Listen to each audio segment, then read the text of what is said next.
Laurent Geoffrin, avant de donner la parole à Marc Menant qui trépigne. Je voulais lui répondre, mais je connais. Ah bon, bah alors on fait ça alors. Marc.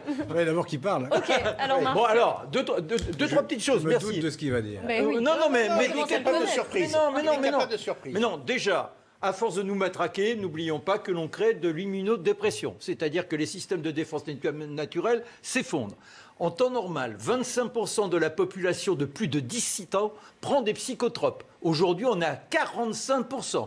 Donc 45% de gens qui ne sont plus capables de réagir. Vous voulez dire qu'on crée nous-mêmes les conditions d'attraper Bien évidemment, le coronavirus. bien évidemment. Et alors, deux autres... Je ne suis pas là parce que je n'ai pas tôt de... Vous êtes dans les 45% Ah non, moi je prends rien du tout. Non. Alors, j'ai retrouvé deux choses. Le Lancet du 25 septembre 2007, avec Lon Simonsen, du National of Health. Eh bien, il conclut, après des travaux très sérieux dans le Lancet, que le vaccin de la grippe n'est pas du tout efficace pour les plus de 65 ans. Tom Jefferson, du Cochrane Vaccine Field, il a concocté 64 études sur 10 ans de grippe. Il arrive à la conclusion que le vaccin n'est efficace que de 23% et totalement inefficace pour les plus de 65 ans. Vous avez changé de virus, là, on est passé à la grippe. Non, mais on ne change pas de virus. Mais alors, Non. les études qui ont été faites sur ceux qui viennent d'être faits sont fausses, alors. Bien évidemment. Ça va beaucoup trop vite. Mais ça va beaucoup trop vite. Vous dites, bien évidemment, ils ont vacciné, je ne sais plus, 25 000 personnes. Et alors, comment voulez-vous, mon cher Laurent, avoir les conséquences d'un vaccin du jour au lendemain ? C'est-à-dire qu'il faut un temps de latence pour voir si vous générez des effets secondaires ou pas. Les effets secondaires, c'est pas uniquement je vous inocule quelque chose, ça y est, ça explose. Non, la physiologie. Ils sont très inférieurs au coût. Mais on n'en sait rien. C'est bénéfice, ce qu'on appelle un bénéfice-risque. Mais je voudrais juste vous faire écouter Gabriel Attal. Justement. Oui, le porte-parole du gouvernement, Moi, c'est je veux très bien que rassurant toutes les ce matin autorités après le sanitaires soient Conseil des composées de ministres. menteurs et de farceurs, mais je n'y crois pas. Écoutez, je vous donne Gabriel des noms Attal. très sérieux Marc, dans le s'il vous Lancet. plaît. Oui, mais c'est sur le vaccin, sur la grippe, c'est pas. C'est pareil. Écoutez. Et ce que nous avons toujours dit, c'est que nous démarrerions la campagne vaccinale dès lors que les processus de validation scientifique indépendants seraient arrivés à leur terme et auraient validé la mise en circulation d'un vaccin. C'est peut-être une différence que nous avons avec d'autres pays et nous l'assumons. C'est ce que nous portons en Europe. C'est le souhait de mener à leur terme l'ensemble des expertises scientifiques sans passer par des procédures accélérées, puisque c'est là un gage de confiance pour nos concitoyens. Vous avez vu que l'Agence européenne du médicament a communiqué sur une décision qui sera rendue le 21 décembre. Et dans la foulée, dans les jours qui suivront, les autorités de santé nationales rendront leurs avis.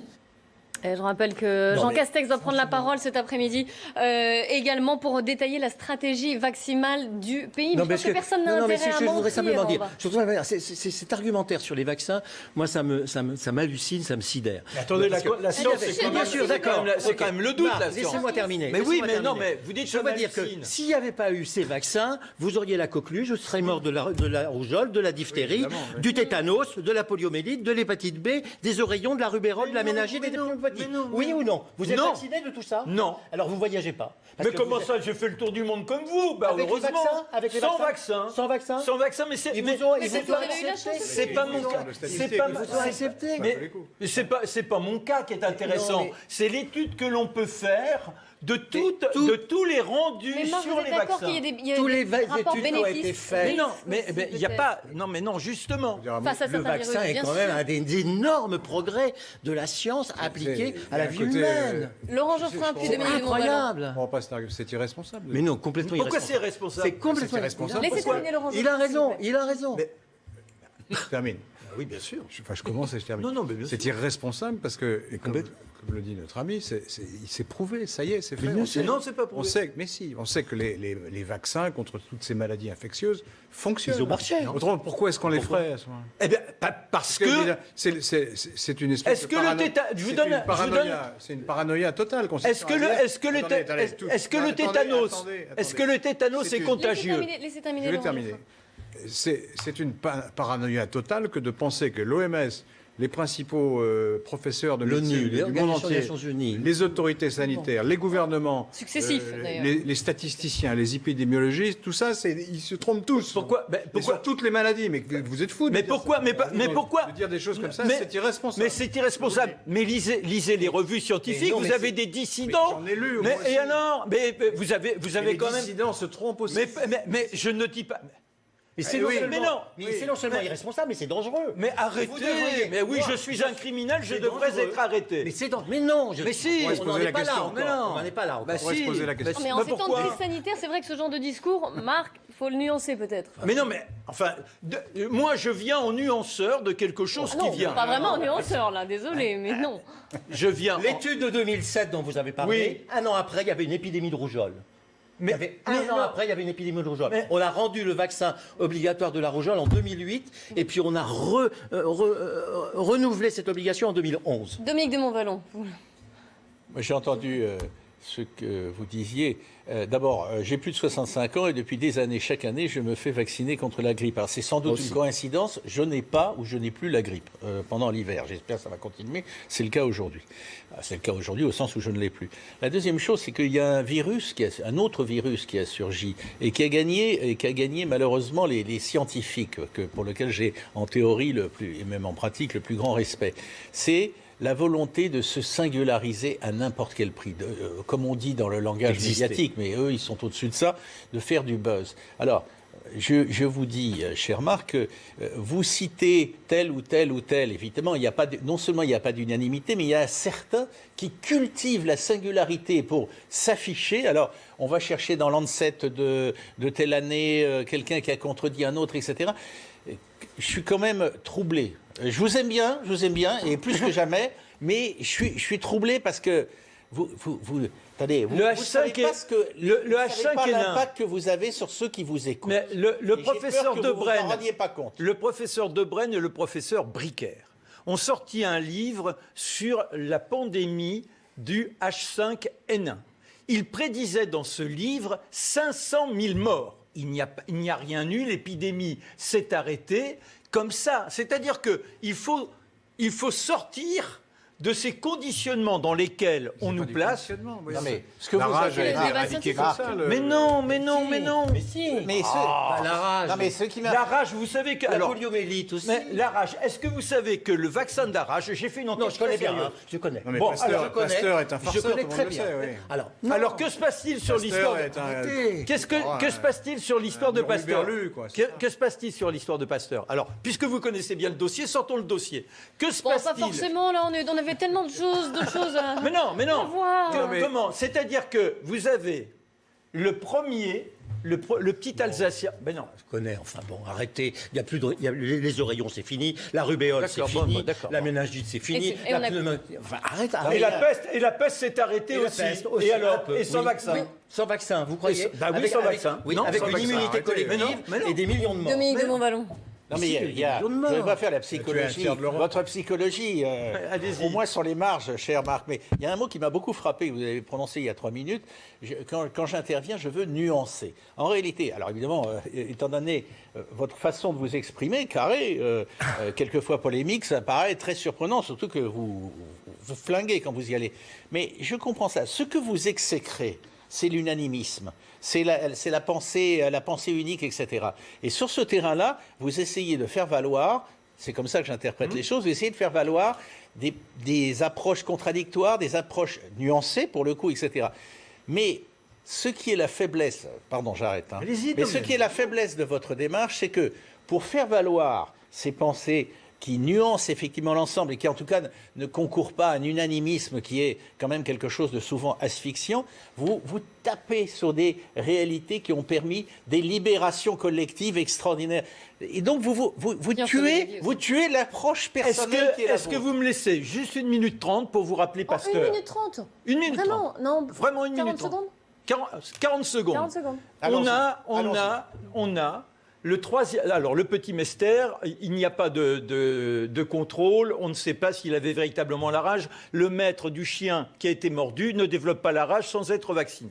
Le troisième cas, c'est très intéressant parce que c'est un gamin, le petit Rouillet, qui se retrouve à suivre le traitement. Pasteur est parti en vacances pour se reposer après une attaque en Italie. Roux apprend que le gamin est mort. On décide de faire une expertise. Et à ce moment-là, on s'aperçoit qu'il a développé la rage malgré le traitement. Le professeur Brouardel, qui est le chef de la faculté à l'époque, vient voir Roux, qui est quand même le principal collaborateur, qui a concouru de façon déterminante dans le vaccin.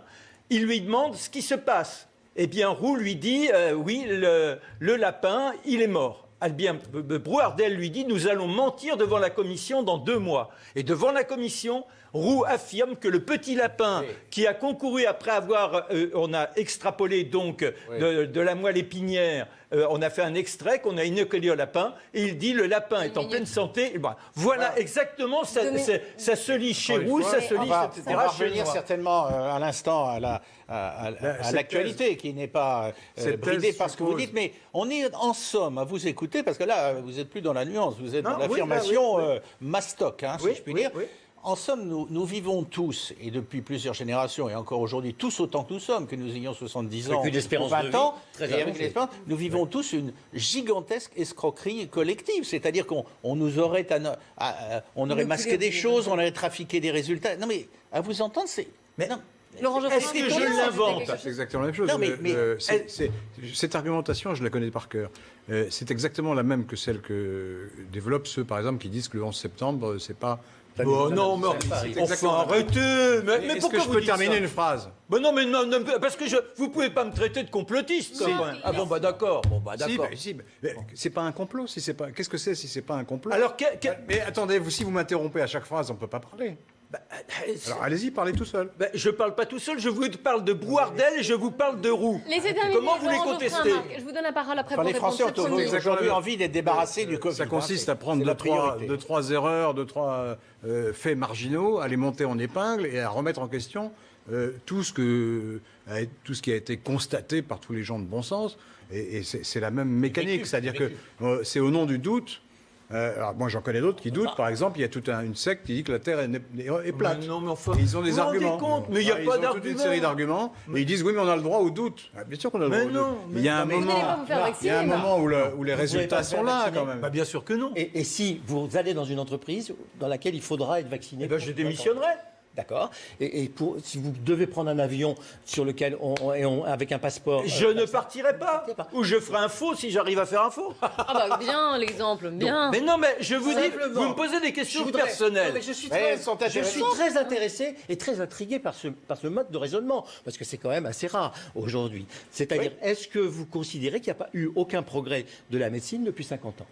Est-ce que l'espérance de vie n'a progressé que par hasard, par un don du hasard et de l'intelligence de quelques individus? Ou est-ce qu'il y a véritablement eu des progrès, des inventions, des découvertes considérables? Est-ce que vous considérez que le cancer n'est qu'une fatalité contre laquelle on ne peut pas se battre que disent aujourd'hui les autorités? Je vais répondre. Est-ce qu'il y a eu un progrès? Est-ce qu'il y a eu des progrès? Non. Voyons la réponse.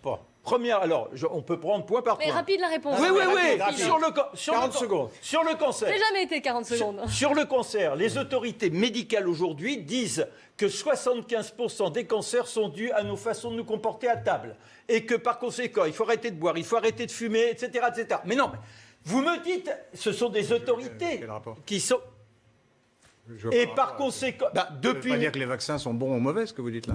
Non, mais attendez, je réponds à la question de Jean-Marc Sylvestre qui me parle du cancer. Non, je vous dis ma question était, est-ce que vous considérez qu'il y a eu des progrès de fait? Alors, les progrès médicaux en matière de médecine, en matière de comportement aussi et de pédagogie, je suis entièrement d'accord, de comportement personnel, mais surtout en matière de médecine, de découverte. Les antibiotiques sont quand même été une découverte. Mais il y a quelques inventions comme ça qui sont indiscutables, mais l'ensemble des molécules, non. C'est-à-dire que si vous prenez des statines aujourd'hui, c'est une aberration. Le fait qu'en 50 ans, nous ayons gagné 20 ans de vie active en bon état jusqu'à 75-80 ans aujourd'hui, c'est un pur hasard. Eh bien, c'est pas l'économiste que je vais apprendre aujourd'hui que ceux qui meurent le plus vieux, ce sont les gens qui sont dans les conditions de travail les plus terribles. Et que les conditions d'hygiène... C'est le contraire. Non. Je pense que c'est le contraire. Pas du tout. Pas du tout, ce sont les gens qui travaillent qui meurent le plus tard. Oui, mais Ah c'est pas de travail très pénible. Pas les C'est conditions de travail les plus terribles, c'est ça que vous avez dit. Ben oui. C'est les ouvriers meurent plus tard que les cadres, par exemple. Oui. Ah non, c'est le contraire. Non, pas du tout. Mais pas du tout. Allez, on s'écarte de nos sujets. La pub et de l'actualité cette fois. On s'écarte complètement. Les ouvriers meurent La pub, plus s'il vous plaît, tard. lancez-la. Non, plus tôt.